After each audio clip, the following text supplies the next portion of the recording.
All right. Hi, everybody. Welcome back to the Get Healthy Tampa Bay podcast.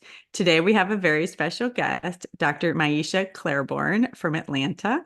She's here to share her expertise. Welcome to the podcast. Thank you. It's so good to be here. And I have to say, I haven't been to Tampa in a while, but it is definitely a beautiful, beautiful place. The last time I was down there, I just loved the energy of Tampa. So I have to get back Yes, there. I was going to say you're going to need to come back. Very Yeah. good. So, why don't you tell us a little about who you are and what you do? Well, my trained specialty is a family medicine, but before I'm a doctor, I'm a mom. I have a 9-year-old son, and he is a lot of why I've gotten into what I do now. But my trained specialty is family medicine, and when I came out of residency, I went into integrative medicine. So I'm very, very passionate about marrying different disciplines to create the most empowered health in my patients. And so I had a clinical practice for about 10 years, and then I moved into the coaching realm. And during the time of my clinical practice, I started practicing neuro-linguistic programming, which I know we're going to get into later, and hypnosis. And then I became a trainer and I started teaching people that about 3 years later, just because I felt like it's such an important discipline for getting to the root of resistance and of people's mindsets about their well-being. And I got such great results when I integrated that into my practice that I felt like this is something that other people should learn. Now, so I'm a mom, I'm a physician, I'm a coach, I'm a trainer, I'm a facilitator. And now what I do is I teach in organizations in addition to working with individuals. I teach organizations around psychological safety and trauma-informed communication. I feel like right now I'm one of those movies that does a lot of flashbacks. Uh, in my undergraduate, I focused in psychology. Mhm. And so I've always really been fascinated with human behavior and why we do the things we do, which is, I think, why I ended up in integrative medicine, like getting to the root of disease, getting to the root of people's health behaviors, and how I ended up as a coach and now what I do with organizations as well. So that's sort of the trajectory of my very twisty, turny, roller coastery career. Well, I mean, it started, I think, getting exposed to the psychology and, college and stuff. So I think that's really helpful. I remember my college roommate was doing psychology and she was pre-med. And at the time I was engineering. I'm like, I don't know what that stuff is. I don't know what they're learning, but look at that. It's coming back like full force now. And I'm well, like into it, not near as much as, any other people like you, but I didn't know I was going to be exposed to that at all. So it's kind of fun to see that. So you have lots of accolades. I know you have your own podcast, you have a TEDx talk, and you have many more things going on with you. But I'm so happy that you're here today. And we were kind of going to talk about like mindset, right? And Oh, how that impacts your health. So, I mean, I guess we can dive right in if you like. of Where would you course, of start? course. Well, I think it starts with just the general awareness. Like, I think a lot of people don't often think about how our thoughts and our beliefs and our values and our internal conversations about ourselves impact our behaviors, our health behaviors, and our resistance to certain things. I'll tell you a story. When I was in clinical, before I opened my own practice, I used to work for a large healthcare organization. And I was a contractor. So I would go in and I would see overflow patients. And I was seeing this one older Black guy, and his wife was in the room with him. And in the chart, it said, has discussed lifestyle practices, patient hasn't changed their diet, da, da, da, da. So I asked him, what is the reason why you haven't shifted your diet? And he said, well, eating healthy means that all I have to be eating is rabbit food. All I'm eating is salads, and it gets boring after a while, and I just don't know how to sustain the diet. So it was really interesting in that moment. I realized that the resistance of many people to shift to healthy eating or healthy practices is based on the belief of what they think it's supposed to look like. So in that moment, I shared with him, I said, well, what if you could have the things that you liked and be healthy? Because I think people think it's either have the things you like or be healthy. And he said, well, can you teach me how to do that? And I love to cook. I grew up in the South. So that means I didn't grow up eating super healthy, but in my quest to love the food, and I'm a foodie, so I like for things to taste good. In my quest to make healthy taste good, I discovered lots of recipes, lots of modifications to recipes. Mhm. So I talked to the guy and I said, okay, well, here's how you modify the things that you liked. And I had him give me a list of things and I would share with him how to modify it. And his wife was in the room and I'd say, you get that? Did you get that? And I shared with him recipe websites that gave tips on how to modify traditionally unhealthy foods into healthy and good tasting foods. And wouldn't you know, the next time he came to see me, maybe it was a month later, his blood pressure was down and he was raving about how healthy he was eating. His wife was raving about all these new recipes that she had found. And just by shifting his belief about what eating healthy was supposed to look like, he was able to make the change.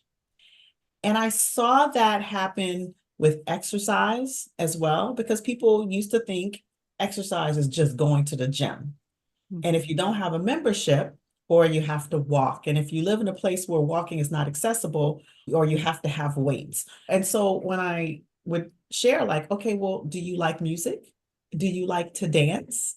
If you like to dance, maybe you dance for 15 minutes or 20 minutes a day.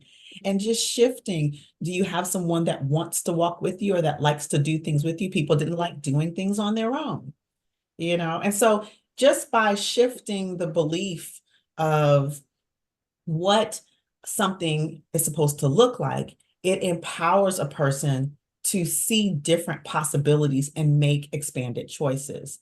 So I'll pause there because, I like to tell things in story form to make it real for people.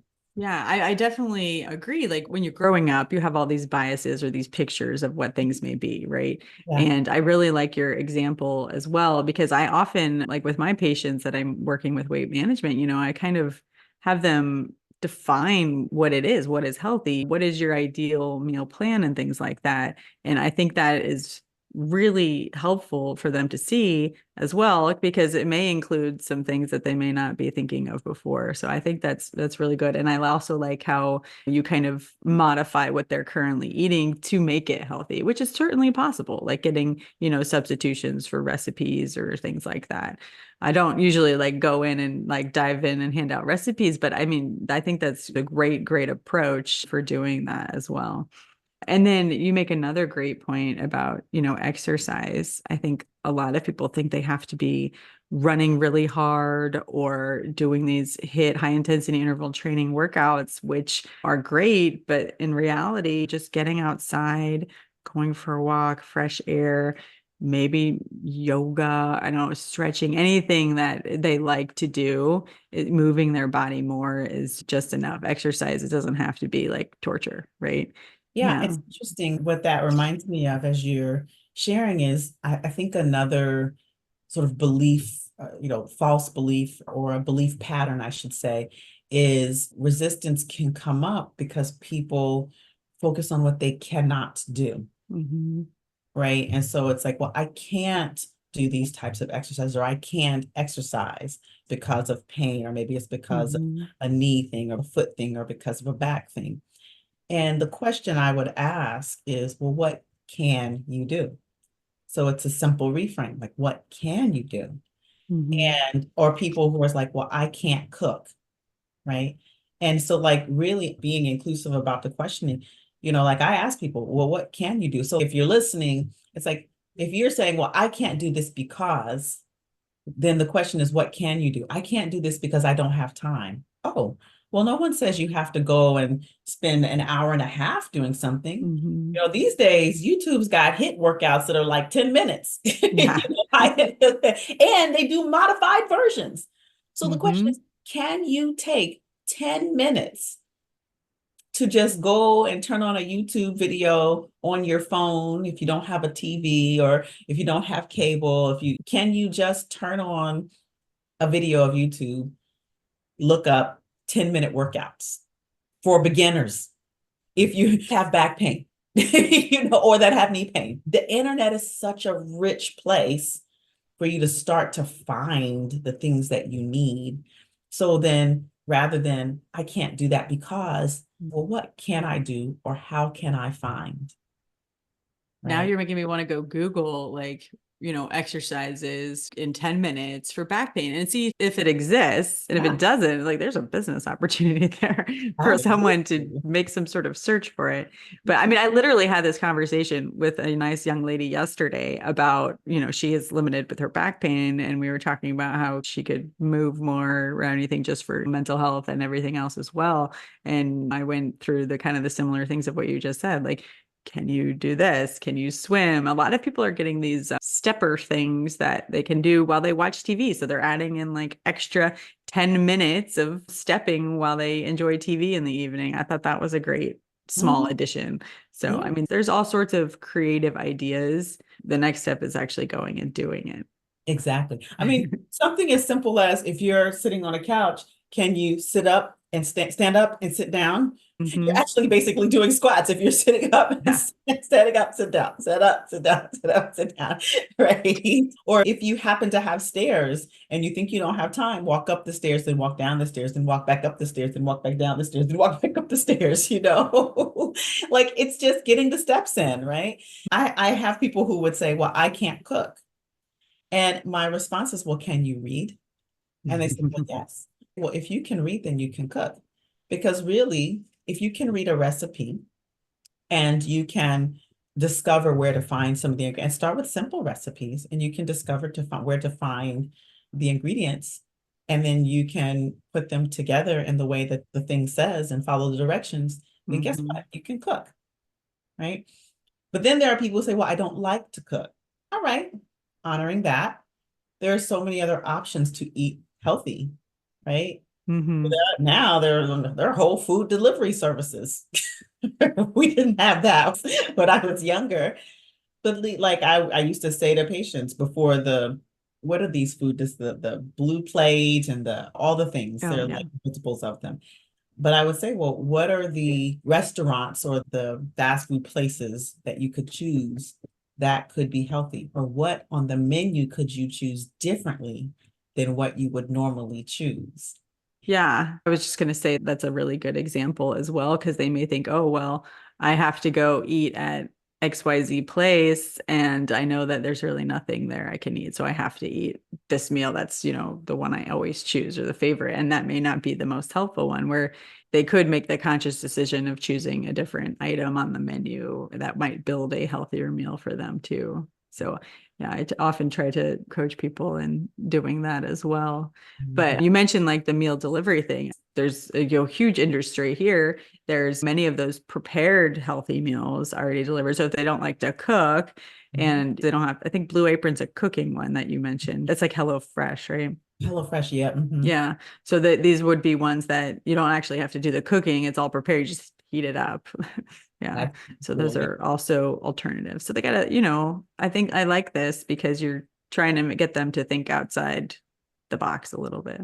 Yeah. And I mean, at the end of the day, all we're doing is reframing, Hmm. right? A little language kung fu. I practice kung fu, language kung fu or language aikido, language martial arts, where you redirect your thought processes to expand your possibilities and empower you. And that's a lot of what I do with neurolinguistic programming is I help people to recognize where their beliefs are not serving them, or sometimes they already recognize their beliefs are not serving them and they don't know how to shift or change them. And so I help people to really shift those negative beliefs and that negative self-talk into different self-talk or different language so that it opens up the brain to see new possibilities. Because really, the brain can only see the possibilities as far as what our own belief systems are, right? So we have these filters of if we're taking in all this information and we have these filters that drive our behavior, that drive our conversations. And what happens is when we can open up our beliefs, then we can actually open up the possibilities for what we see for our behaviors or in our communication and things of that nature. So neuro-linguistic programming is a little mouthful. Can you break it down, I guess, a little bit of like what that means? Like you actually changing the words or how does that work? Well, so if I break it down into its own segment, so neuro is the brain and the nervous Mhm. system, and it's the way we receive information. We receive information through our senses, our five senses, what we see, hear, feel, taste, and touch or smell. And so that's an aspect of our experience. And then language is how we encode our experience, typically by words, but only 7% of our communication is words. So then there's the body language and there's the Mhm. tone of voice and things of that nature. So even as we have our internal self-talk, you might not recognize it, but our own internal self-talk has a tone, it has a cadence, it has a voice. And even shifting the tone of our internal self-talk can shift what we see, feel, and hear, our experience of it neurologically. And then the programming are the automatic programs that we run in our head. Our brain is like a little computer and it has software. And the software has been installed from our childhood by our parents, by our caretakers, by our teachers, by our society, by our friends. And so this programming gets installed, and then we are living our lives based on this programming. And so Mhm. what this work is a way to upgrade our brain software, upgrade our programming when our programming no longer serves us. Like in the computer and in our phones, we're always getting software updates. Every other week, I get a notification about a software update. And the software updates help our devices to, well, theoretically speaking, help our devices to run more effectively, run more smoothly, run more efficiently. So it's the same way when we're thinking about our thoughts and our beliefs, which is part of our software, our values, and everything that we've experienced, the way we view our past experience. It's part of the makeup of our software. And we can upgrade that by using language and certain tools and techniques that are ingrained in this particular discipline to upgrade that software. And that's essentially what neurolinguistic programming is. Okay. So I was listening to an audiobook earlier today when I was running, and they were also just talking about how you should continually learn, like reading and learning throughout life. So are these ways to upgrade also like the sources that you're learning and can implement in your life, or is it really just kind of changing the reframing the thoughts and everything? It's really a little bit of both, because if you think about the fact that when you upgrade your beliefs and you upgrade the sort of the values and what you see, then what it does is it gives you access to new capabilities. Hmm. And then you begin to believe that you can learn more. So guess what you do? You go and you find the resources and you learn more. And you learn differently because you have a different perspective. And then what happens is you begin to believe differently, then you begin to do differently, and it expands your belief even more. It starts to actually expand what your even like the mission, what you stand for, your identity begins to expand. And so it works on multiple levels. And I think part of that is because it works beyond the consciousness. It works in the subconscious mind and the unconscious mind. And so, yeah, it's both and. Hmm. Hmm. I guess this is, have you heard of the thought model? Oh, I haven't. You haven't? Oh, okay. The thought model, I think, is a lot of drawing from some psychology research in the past. And I think they use it a lot in like life coaching and things like that. So Mhm. from podcasts that I had listened to, I'm no expert in it, but it's like the thoughts that you have create basically the actions, which create the results, that kind of thing. Right, right, Yeah. right. So, I mean, it's different than what you're describing because you're kind of talking about the biases, like the programming basically that you have, and then how you interact with the world based upon all the things that you're learning and how Yeah. you can continually upgrade. So it's a little different, but it's also very interesting to hear kind of both perspectives on basically what our thoughts do. And like you said, they're, biased a little bit or framed in a certain way, Mhm. yeah, from childhood or whatever it is that's surrounding you. So it's Yeah. different. I think you could take both aspects. I think it's kind of neat. Hmm. Actually, because our thoughts do create our actions. Hmm. It just, I think NLP nuances it a little bit more. Like there's the big picture, like our thoughts create our behaviors, Mhm. and that creates our reality, right? And so NLP sort of breaks that down. Well, what creates thoughts, right? Mhm. Mhm. Right. What is it that breaks down the thoughts, how we experience the world, those filters, like that kind of thing. So it just nuances a little bit. But at the end of the day, big picture, that's exactly right. Our thoughts create our actions and create what we see and create our reality. You mentioned something about filters, and can you expand on that a little bit? Yeah, well, in my TEDx talk, I talk about this way we receive information. And what most people don't realize is we're receiving a lot of information Mhm. at every second, 11 million bits of information per second. Like I can't even like fathom 11 million bits of information, even in this moment, every second that I talk coming into my nervous system. That's what's happening for all of us. And so obviously, our brain can't handle all of that. In fact, it can only handle about 134 bits per second. So you can imagine from 11 million to 134 is a huge gap.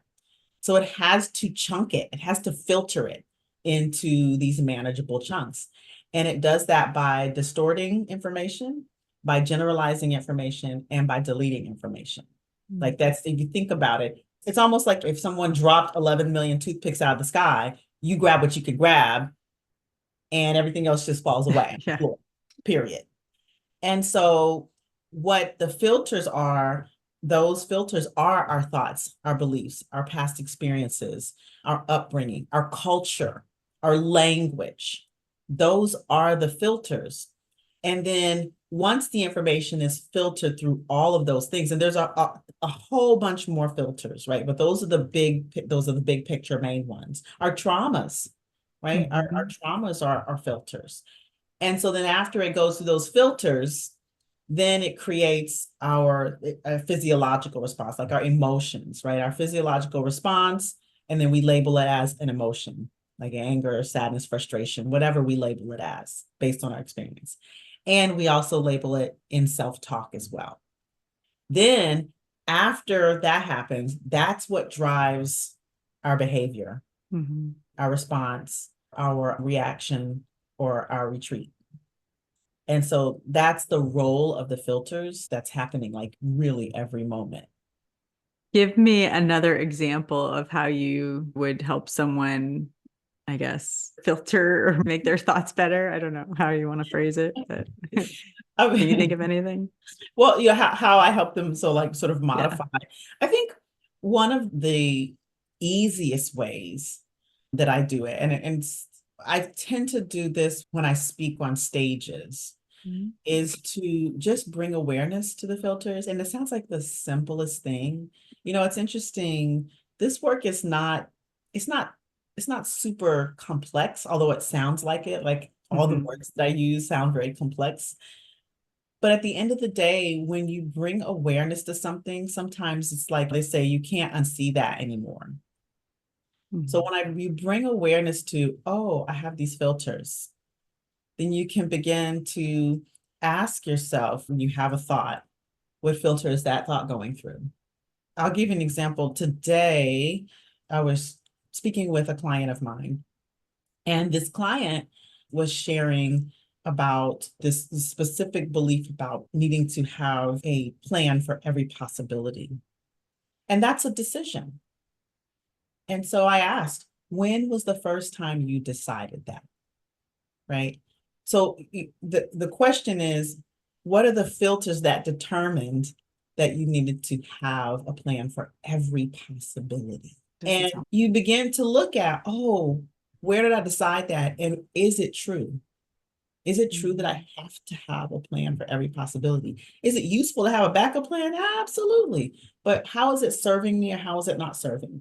And so one of the ways is just to bring light to it, just to bring light to, oh, you know what? This is a filtered decision that I've made. When was the first time I decided that? And where's the lie? Where's the lie? And if there's truth to it, what can I now see about the event around that can empower me so that I can let go of the harm that it's done? Yeah.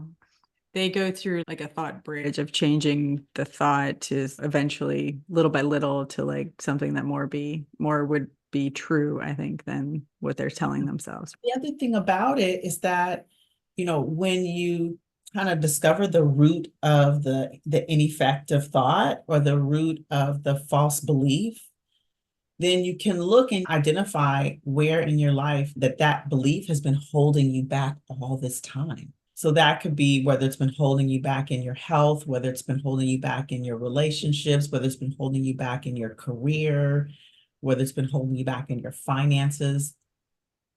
And then you can say, oh, well, if that belief is no longer true, what could I believe? What could I believe and what's possible if I believe something that empowers me more? Because the truth is, most of that stuff is made up. Like, like our reality is plastic. It's malleable. There are some realities, gravity is a reality, right? Right. Taxes, the fact that we'll die one day. Death and taxes. Death and taxes and gravity, right? But apart from that, there are some about our lives, individuals. There are realities that we can expand if we expand our belief system and expand what we believe about ourselves and what's possible. Mhm. They're possible, what we're capable of. Yeah. So I guess how does this go? You're doing corporate training now with like teaching other people how to do what you do. Is that right? So yeah, I do. So there's two aspects. One is for people who are saying, wow, this work sounds really interesting. And Mhm. how do I teach? How do I get the skills to be able to coach with others in this Mhm. way? So I do run certifications for that. And there may be other people who are saying, wow, you know what? What she's saying is really deep. I have a community, or I have a leadership team, or I have an organization where this information might be useful. Then I speak in organizations around it as well. Okay. And Mhm. do you travel for it or is it mostly Sure do. Atlanta? Okay. Good for you. Yeah. Yes, yes. So I do travel. I'm very flexible around that. So I can do Yeah. virtual, I can do in person. And I actually like to do in-person workshops because that energy, that in-person energy is very, for me, it's just very impactful. And I think when people have the opportunity to be able to interact with each other, use all of Hmm. their senses, because people learn in different ways. People learn visually, people learn by listening, but also people learn by doing. And when you incorporate all of those senses into the learning, it just makes it more meaningful. And also, we're creatures of connection. And so Hmm. people can do this work in community and they can connect with each other, then that makes it more meaningful and it makes it stick. Yeah, absolutely. I Yeah. remember a question I was going to ask. So you mentioned the word plastic and we're malleable. Have you used the term like neuroplasticity around? Like you throw Yes. that around? Okay. I Yeah. feel like all these fancy words like I'll get thrown in and they kind of all mean similar things. But what were you going to say about that?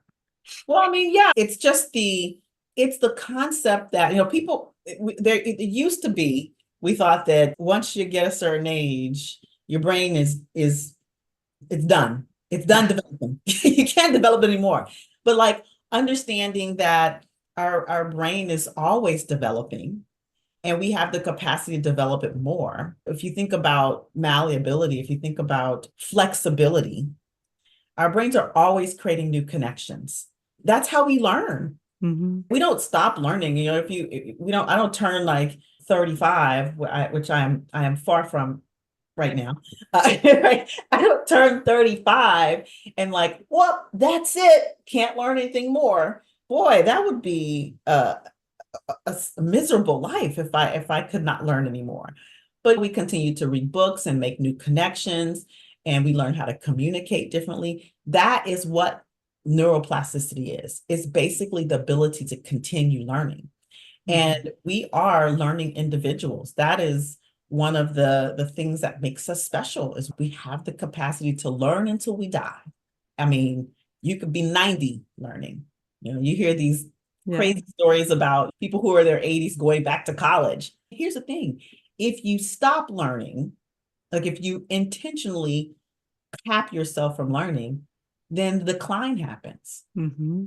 We see that in people who retire if they just stop and sit and don't do anything but like consume mass media, and they don't like go out, they don't connect with people, their lifespan shortens.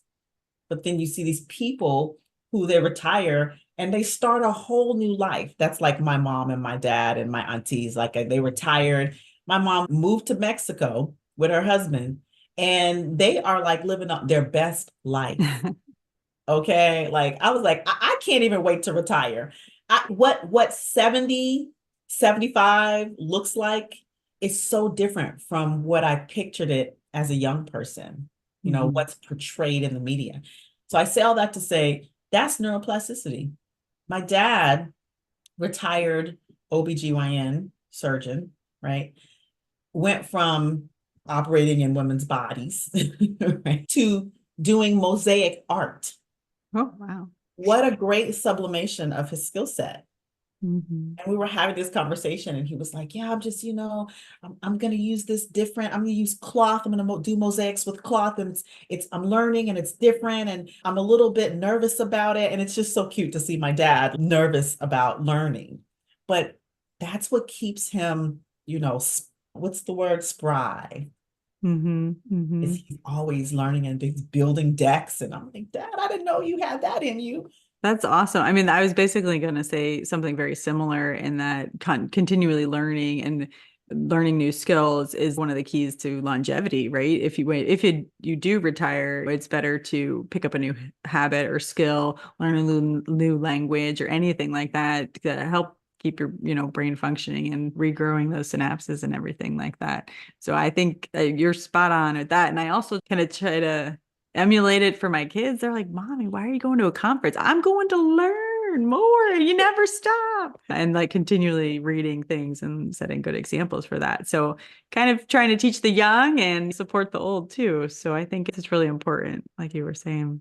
I love that It, you said yeah. that you model that for your kids, because I was just thinking how my son started Kung Fu when he was 5. And it was something that I always wanted to do. But at some point I thought, well, maybe I'm a little too old for that. And then at 5, he started. And about a year and a half in, I was sort of like encouraging him by going to the classes with him. And then the dojo was like, well, you know all the forms, why don't you join? So at 40 something, That's all. 44, 40, what am I, 48 now? So about 44, 45, I started Kung Fu. And it's like at any age, you can start doing what you're doing. At any age, you can learn. And I started performing. And so then he's like, oh, I don't know if I want to perform. I said, well, mommy gets nervous. We were actually having this conversation last night.